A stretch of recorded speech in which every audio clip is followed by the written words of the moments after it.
Good morning students. एक बार फिर से आप सभी का मैं एनसीईआरटी भूगोल की सीरीज़ में स्वागत करता हूं।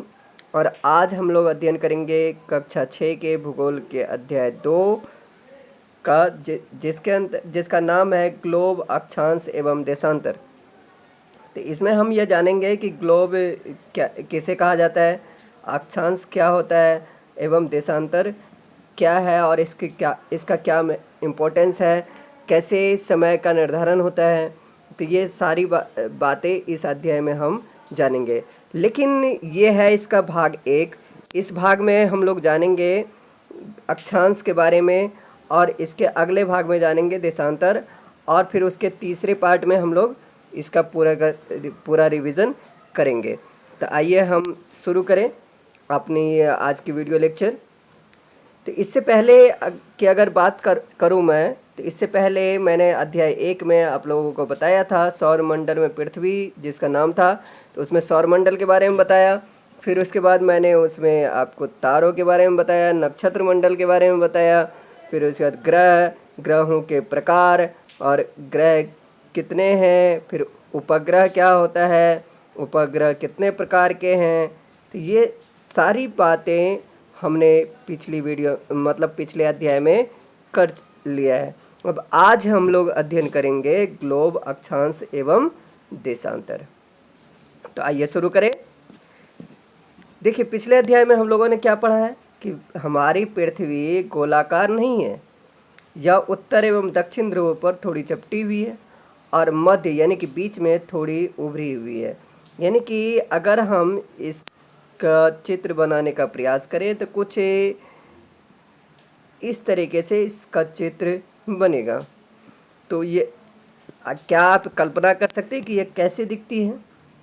तो इसके बारे में आप क्या कर सकते हो, आप जो ग्लोब होता है, ग्लोब को देख सकते हो। जो आपने देखा होगा कि आपकी क्लास में या आपके स्कूल में ग्लोब होगा।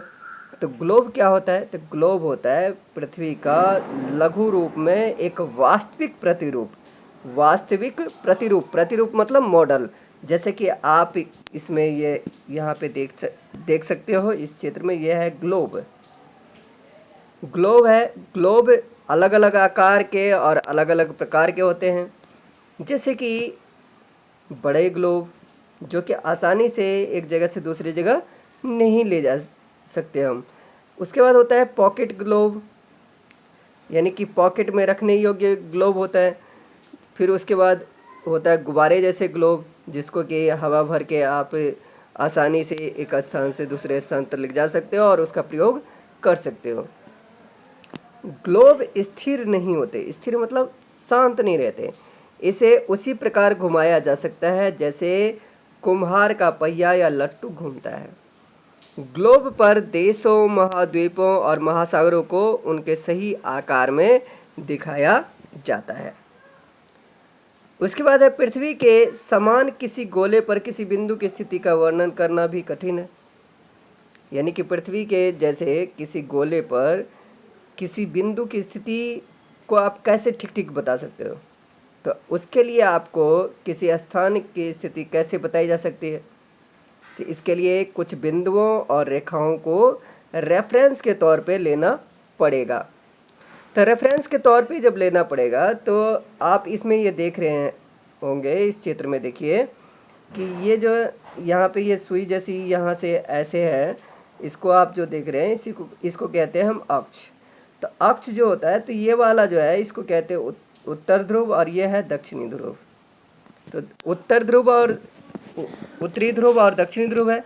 ग्लोब पर वे दो बिंदु जिनसे होकर सुई गुजरती है उत्तर और दक्षिण ध्रुव है। मैंने अभी आपको बताया अक्ष क्या होता है, वो भी आपको मैंने अभी दिखाया।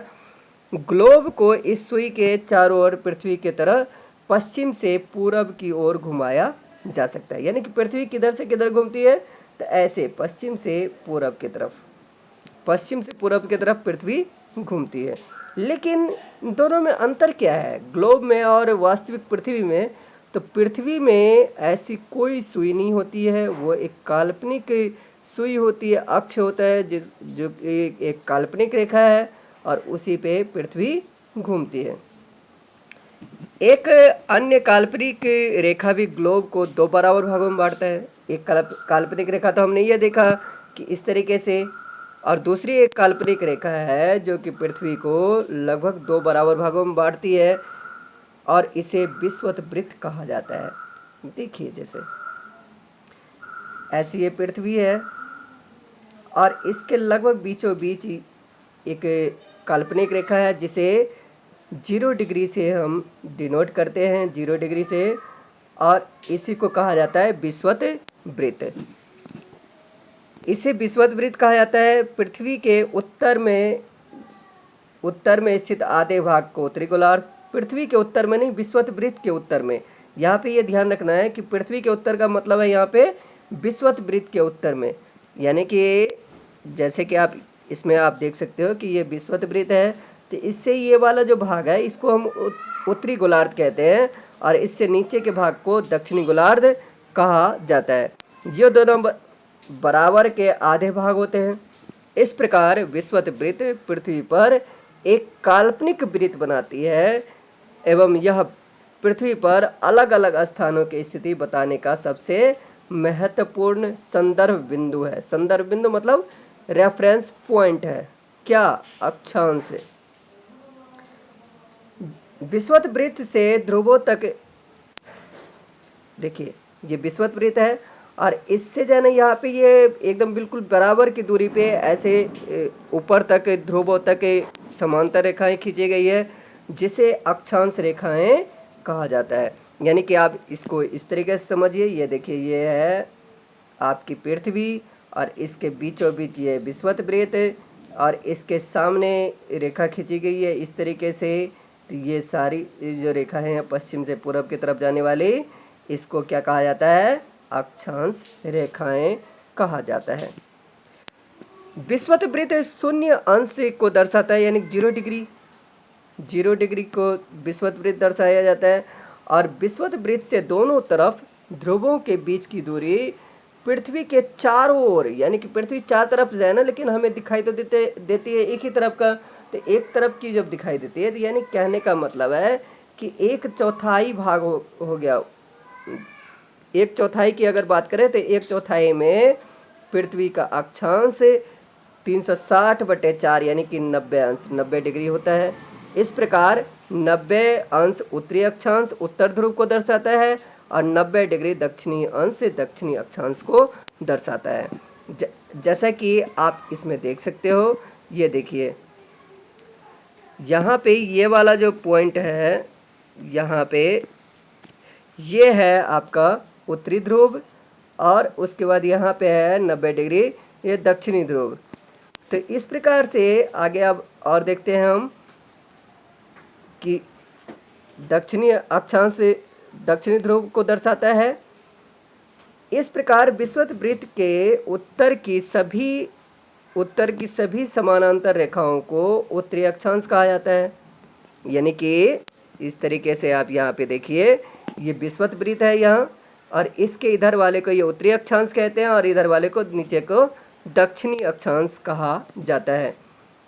अब इसको समझने के लिए एक उदाहरण लेते हैं। जैसे कि महाराष्ट्र में एक जगह है जिसका नाम है चंद्रपुर और ब्राज़ील जो कि दक्षिण अमेरिका में स्थित है, वहाँ पे एक शहर है बेलो होरिजोंटे।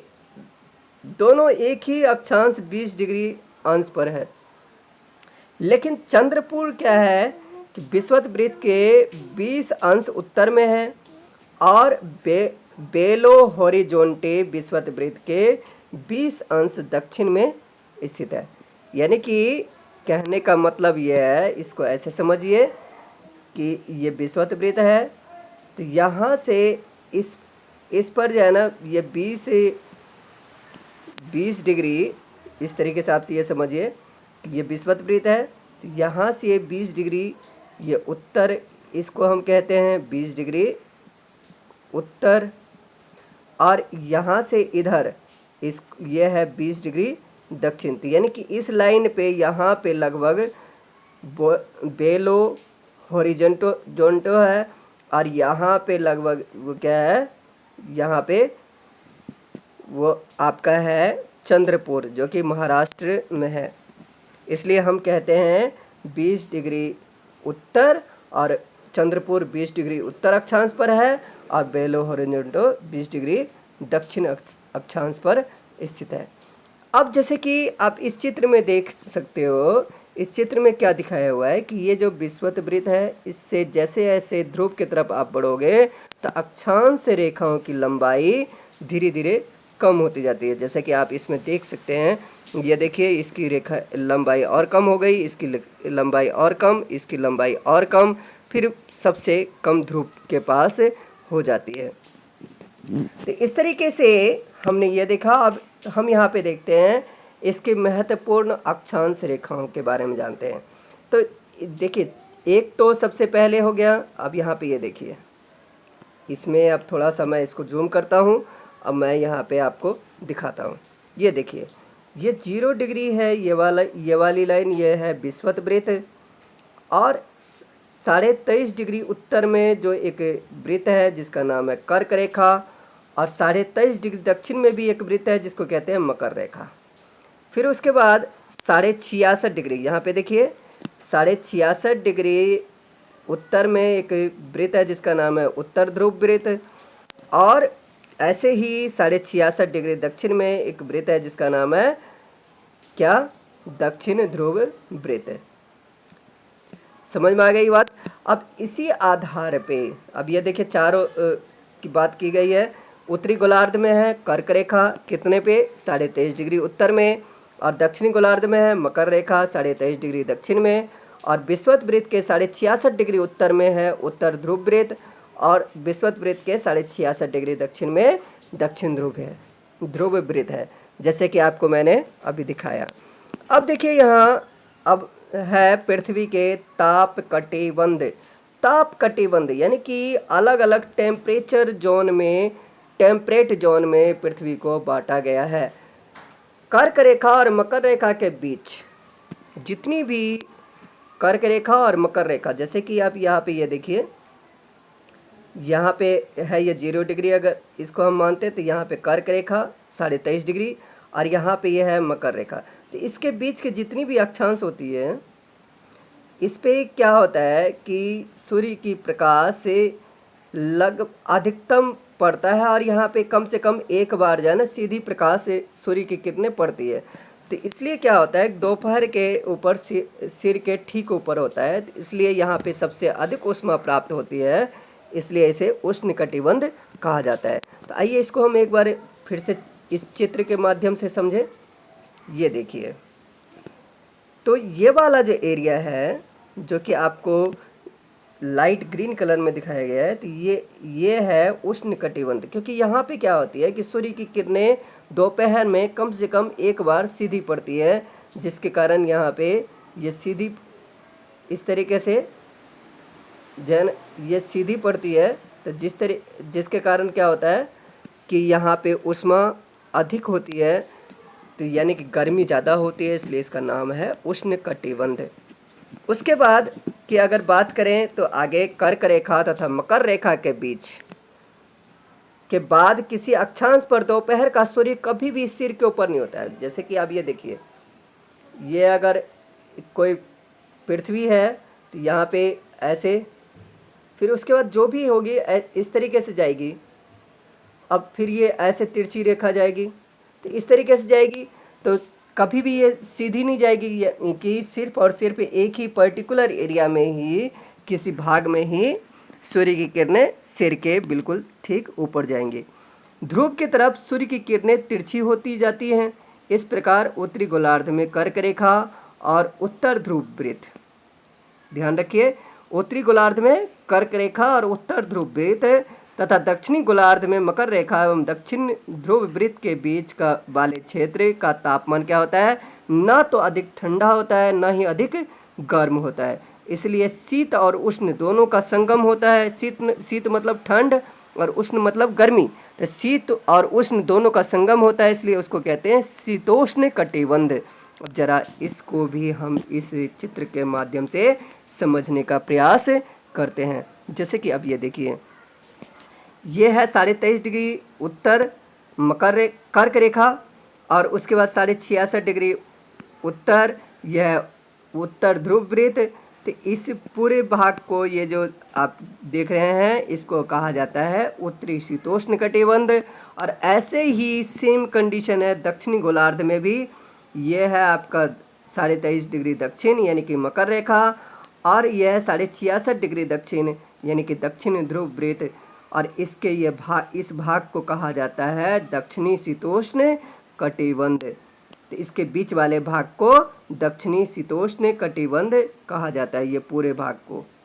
ठीक है, तो इस तरीके से अब आगे की तरफ देखते हैं, आगे क्या है इसमें दिया हुआ।